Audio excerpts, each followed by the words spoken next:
Continue where I left off with part 1. I had to stop last video because I was called off for dinner. Not fun to be called in the middle of a video. Now, the first part mainly discussed basically Doctor Strange's debut, a little bit of his debut, and up until very recently. One thing I forgot to mention in part 1 was the fact Doctor Strange did play a part in House of M. Yes, it was the first major event he played a part of in some time. Yeah, when it comes to crossover events in Marvel Comics, Doctor Strange a lot of the time doesn't really play a big role. House of M is one of those few exceptions. This one, he did play a big role. As a matter of fact, he was one of the minor instigators of this whole thing. Yep. Now, let's talk about the 2000. Now, also, one thing I forgot to mention was Doctor Strange's debut. Basically, just some casual thing. Like, they explain his backstory a little bit later. Oh, if you ever get a chance to check out Doctor Strange The Oath by Brian K. Vaughan, it is an excellent miniseries. And prior to, the ongoing series came out in 2016, Marvel did release one miniseries for Doctor Strange when he wasn't, let's say, the Sorcerer Supreme. It's called Strange. It was second volume for the series, though the trade paperback was Strange. The Doctor is out. Yeah, that was the name of the damn thing. Now, from 2016 up until very recently, 2015, excuse me, for the past 5 years, he's had an ongoing series. First, of course, by Jason Aaron, who decided, basically, for the start of it, was studying all magic in the Marvel Universe. And by these creatures that never seen before, we see the apparent destruction of his library in this thing of Planetarium. The library, this building was fine. We also debut of a new supporting character named Zinda. Yep, where she pretty much a supporting character throughout this run and the run that came 2 runs after this one wrapped up. Because this run was 20 issues, had a couple one-shots associated with it, what was called Last Days of Magic, and an annual. And that's it. That was pretty much the run itself, but the run didn't end there. It's an absolute great run. If you read from beginning to end, it's an absolute fantastic story.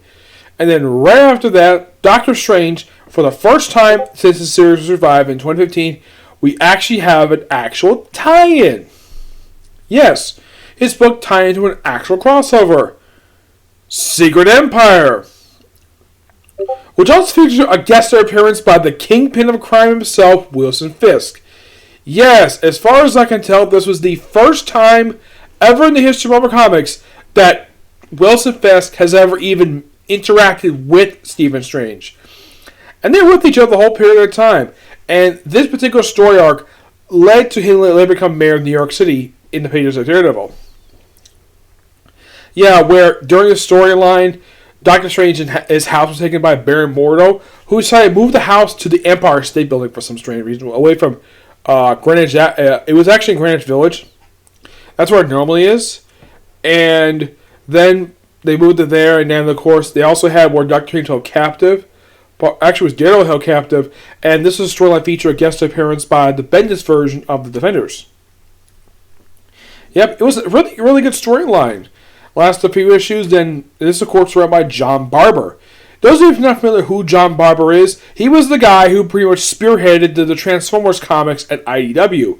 Yeah, he was the guy pretty much running everything over there as the editor and also the writer of some of the comic books. Yes, a lot of the Transformers, history throughout the entirety from about 2005 up until, I think it was 2019, that was mostly all him. He was basically the person in charge of the Transformer comic books.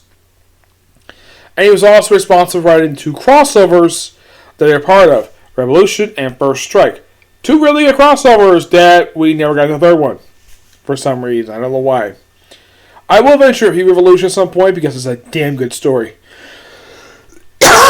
Yes, now, right after he left, we had Danny Cotis take over the book. Yes, and this was by far his very first ongoing series he did in Marvel Comics. A run that started with, this book was returned to its triple-digit numbering first time since the 60s.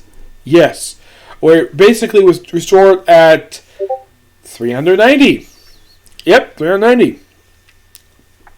The first story arc of this run was mostly where we have Loki become Sorcerer Supreme. Yep, I will eventually review this at some point. This run was actually pretty short, by the way. It's a little bit longer than John Barber's run, but it is basically half the length of Jason Aaron's run. This run was about 11 issues. Yeah, it started with 390 and wrapped up with issue 400. Also, during the time, we have the Doctor Strange Damnation crossover, which was a really good crossover that dealt with Las Vegas. What basically its fate after the events of Secret Empire, where it was sent to hell and involved Mephisto in a minor role. Mostly this was basically Doctor Strange's time to shine. It was a damn good crossover.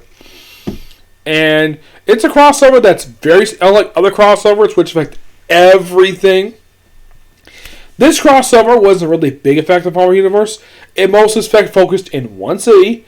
Aside from the main mini-series, we had Doctor Strange, we had Ben Reilly's Godspell, which that made sense because his book was set in Las Vegas, and Iron Fist. We even had a single one-shot tied into it. Yes, it was a very small-scale event, only lasted for a few months. The one thing bad about this crossover was the end of the Iron Fist title. Yes, for some strange reason, Marvel ended the Iron Fist series. A really good series, mind you. That just abruptly ended issue 80. For no reason. Yes, as far as I can tell, there's been no explained reason why the Iron Fist series ended at that point. This was back in 2018, mind you. This was 2 years ago. Yeah, there was no explanation of why the series ended. It just did. Then pretty much right after Nicholas left, he left as soon as his crossover wrapped up, and then we had Mark Waid, who was the writer of the book for the next couple of years for the book. Yeah, he was the writer for pretty much the rest of the period of time. Yes, he was the last writer of the Doctor Strange comic, which was interesting. He took over the book, where the first thing he did for Doctor Strange was sending him to outer space for a few issues. Yes, and he also introduced a new supporting character in the book, who's an alien. We also encountered one of the Infinity Stones. Interesting. Also, this run debuted a brand new look for Doctor Strange, which he still has to this very day. No, seriously, he does. Yeah, as far as I can tell, there's been no really real reason of why in the world he has this look for. Yes. Let's see if I can find it here.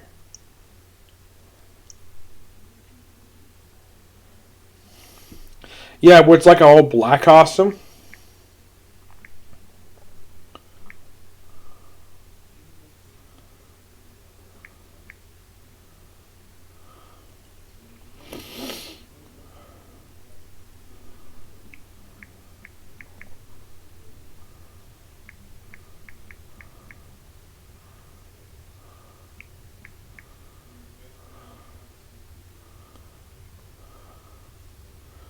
Let's see, where is this? Here it is. Right here. This is what his look looks like right now. This all black costume with the white gloves, even though he never originally went much for gloves. Still has the cloak levitation, and still does this thing here. Yeah, this is actually mentioned to him by Spider-Man at one point. Yeah, don't you think it's quite strange we both do this? And he'd be like, yeah, that is quite strange. Now, there is a reason why that Doctor Strange does this. And, of course, Spider-Man does this. There's a reason why for that. Same artist who created both of them. That's the outside reason. And I like the fact in that miniseries where they mention this. And it is so good the fact they reference this. Because I think a lot of people have noticed this over the years. And it wasn't until the last several years they finally brought this up in universe. Of, hey, Doc, don't you think it's quite strange that we both do this? He's like, yes, that is quite strange. Now, in universe, there's no explanation why the fact they do this, but I'm glad the fact they acknowledged it. It was by far one of the things people tend to poke fun at these two for decades, and finally, in universe, they finally took notice of it. Mm-hmm. Yep. Now, aside from going out of space, he finally came home. He reconnected with his strange wife, which apparently he decided to, toward the end of this run, decided to erase his memories of her. Her memories of him, which, this was quite stupid. And then he returned to become a doctor for some reason. Also during this period of time, then of course, then he got relaunched again. Yes, I'm not sure. Now, unlike with Marvel Fresh Start, what kind of was a reason, because, a lot of books were number one. This relaunch, so I still have the same writer, There was no reason for the relaunch. Nope, there wasn't. As far as I can tell, this relaunch was completely unnecessary because you have the same writer in the book. Because Marvel's usual stupid policy is that every time we have a new writer come on the book, we have to hit that restart button. Though apparently Doctor Strange didn't get that memo for some reason because it took until Mark Waid came on the book to finally hit the restart button for the book. And then restart the book again. And then the book just abruptly stops after 6 issues. Now the reason why it stopped because it got canceled. Because the pandemic. Yes, thank you COVID-19 for canceling one of my favorite comic books. Urgh. Everybody hates the pandemic. And this is one book I kind of felt as though was completely unnecessary to cancel. Because for a lot of people, this was a very popular comic book, and it was completely unnecessary to end it. Though he's still around in Strange Academy. Oh, I forgot to mention this. This book is written by a writer of a different Doctor Strange book, which I haven't really talked about. Doctor Strange and the Sorcerer Supreme. It's supposed to be a team-up book where Doctor Strange hit with various Sorcerer Supremes over the centuries. It's an excellent book lasting 12 issues. Unknown why it got canceled at the end of 12 issues.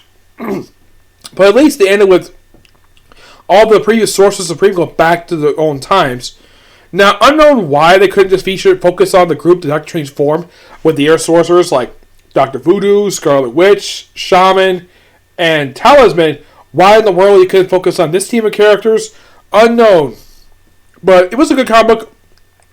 And my guess is Marvel must have liked Robert Thompson so much for writing Doctor Strange that we have the Strange Academy, which Zema is in the book as one of the teachers, and Doctor Strange's teacher did, which makes sense. It's an interesting series so far. It just started just very recently, and that's the most recent thing he's been involved with. Though he did play a small part in Empire. Was it? No, it wasn't Empire. It was Infinity War. No, it was Infinity War. He actually had a pretty good supporting role in the pages of War of the Realms. An excellent crossover, which I highly recommend because it is so good. Because it's written by Jason frickin' Aaron. Mostly his involvement was just dealt with in the Captain Marvel tie-in. That was kind of quite strange, though. He just basically involved in that and not involved in anything else. Oh, there is one thing I should mention, though.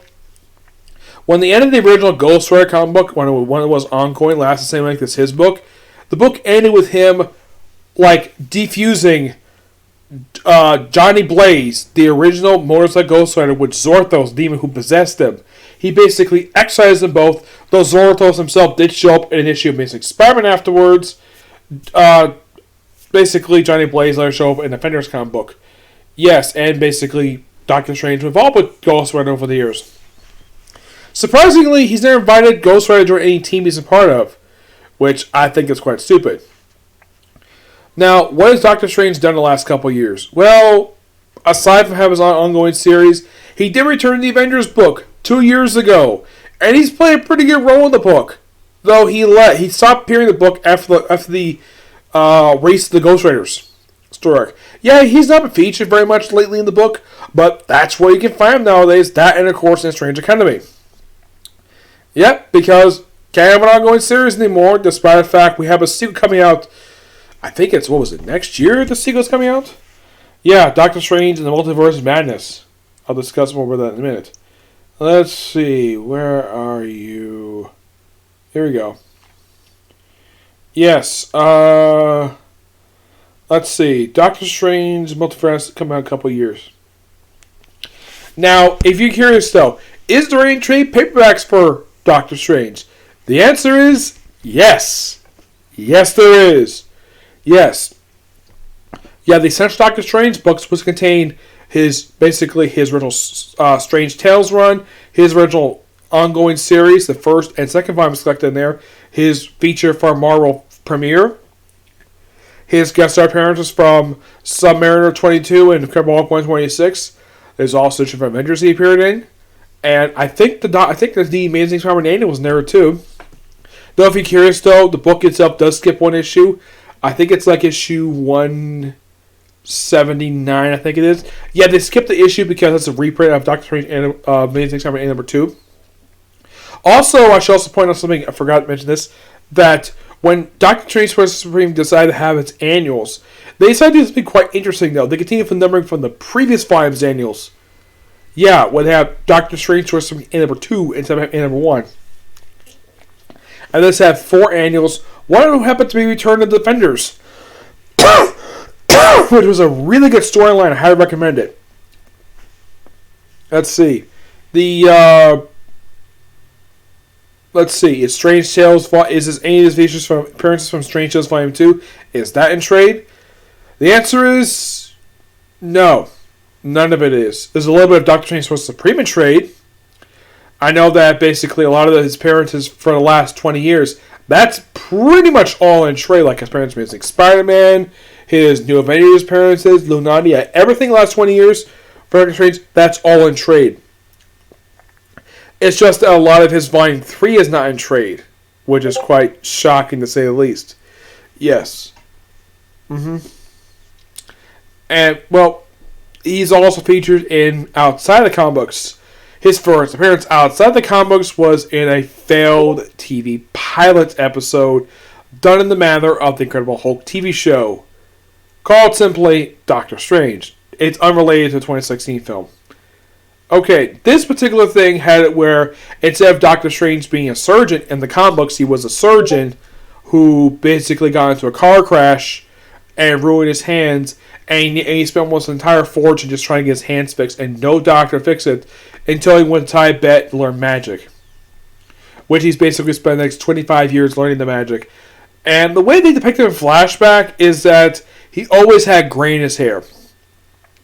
That's something interesting though when it comes to Doctor Strange. Also, the guy himself is somebody who doesn't watch TV very much, so when they mention to him about candid camera, he has no idea what you're talking about, because he spends a lot of time battling demons, so he has no time to watch TV.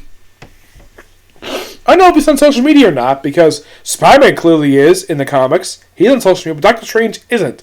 I would figure that would be a good way to connect people, but nope, there isn't. There's also hints that he has a thing for Zenda, who actually was a supporting character who's currently in Strange Academy.